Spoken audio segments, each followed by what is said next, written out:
How much failure has contributed to your success? From Patrick James. As far as the failure aspect, I mean, the hardest failure is when people steal equipment. That is I when you remember start. those stories. Yeah.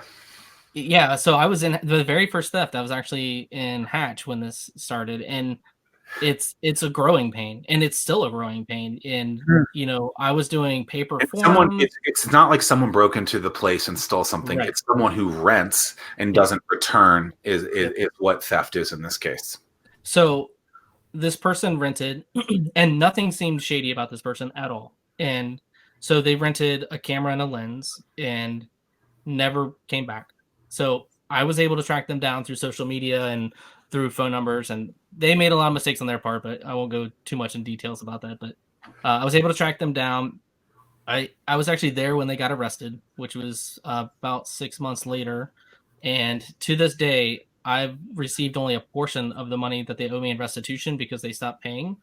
And it's one of those things where you sit back and you go, "Wow, I just lost 3, 4, $5,000 worth of equipment, and now what?" And so, you know, it's those failures when you look at yourself and you go, "Why did I do that? Why didn't I put something in place to help make this business more successful? What was it that I did personally that made this situation fail?" And that's when we started implementing things. And so, once that happened, we started doing electronic forms. And then we had someone else who rented a piece of equipment and then returned a different piece of equipment that wasn't ours. It was the same lens, but it was different and it was broken. Mm. And at the time, we were small enough that I pretty much had an idea of like what our serial numbers were, because they're very obvious on Canon equipment of what they are. And when it returned, you know, our employee at the time was like, "Oh yeah, they said it didn't work, whatever, blah blah." And I was like, "Well, what's the serial number on it?" And I was in Charlotte, North Carolina at that time, and I was like, "That's not a serial number that we have for that lens." And I was like, "I'll deal with it when I get back." Well, it turns out the lens was broke. They super glued the back of it back on the camera, and I said, "Wow." I was like, "Really?" So then I tracked this person down, and what is this story gets kind of crazy. This person had claimed this lens stolen in Virginia Beach, but they still had it in their possession. So they sent it back to me. So I contacted my buddy who's a Virginia Beach detective, and I said, "Hey, here's the situation." He helped me out. Turns out the guy had a friend return the right lens, and I gave him his lens back. And I was like, "Yeah, you're never renting again." He shows up like 6 months or 7 months later trying to rent, and I was like, "No, you're not renting from us. Are you crazy? Like, no, you're not renting from us." And he's like, "Oh, I thought you would like forgive and forget." And I was like, "Maybe at Ah, some point, but not right now." So look, it gets better. It gets better. So fast forward to this year, and a buddy of mine contacts me. He's like, "Hey man, I have this lens that needs to be repaired. It was broken. I did it in a trade deal." I was like, "All right, cool. Bring it by. We'll take a look at it." And I pulled this.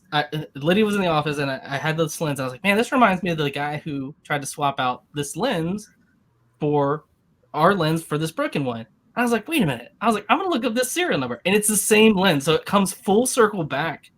That I'm like, so I contact the guy, and I was like, "Here's the story. This is what happened. You need to contact the police because this is considered stolen equipment, even though it technically wasn't stolen." And he's like, right. "You've got to be kidding me!" But it's insane. But yeah, those kind of failures you learn from. It's The Fervent 4 is powered by the Small Business Development Center, which helps local small businesses grow through counseling. If you're interested in learning more on how the SBDC can help your business, head to startwheel.org/weekly. I think a lot of times people, when they're starting a business, they over they overdo some things. And I think in your case, I mean, look, you didn't think that some of these things were going to happen in that kind of way. So you really, you can't foresee that happening. And once those challenges start happening, then you start to do it. All right. Josie Colley says, since opening your second location, do you think it would be easier to grow more and open more locations? Is that your plan? easier. No. Do I want to open more locations? Yes. I have a strange thought on this. So just because you're bigger doesn't mean you're going to make more money, and it doesn't mean it's going to be easier. It's definitely going to be harder. But the opportunity is there, so you've got to take full advantage of that opportunity. And if we have the opportunity to open more locations, I would do it in a heartbeat. I'm not going to say to myself, I'm not going to open a location because it's difficult, because business is never going to be easy, and making money is never going to be easy, and surviving is going to be way harder. So, you have to be up for that challenge, and we're up for that challenge. And yeah, that's a plan. I'm ready for more locations, and I'm ready to grow this business further and make it, the dream that it's supposed to be. Opportunity and timing, they're incredibly important. Xerxes Nabong, who owns a couple of escape rooms in the area, he said on the show, and to me multiple times, he's like, there's a window that this can be successful for, and I'm trying to make as much money possible during that window, because I know at some point that this thing is going away. Remember, laser tag used to be popular, like it's not anymore to the same extent, and I think it's the same thing. Timing is important.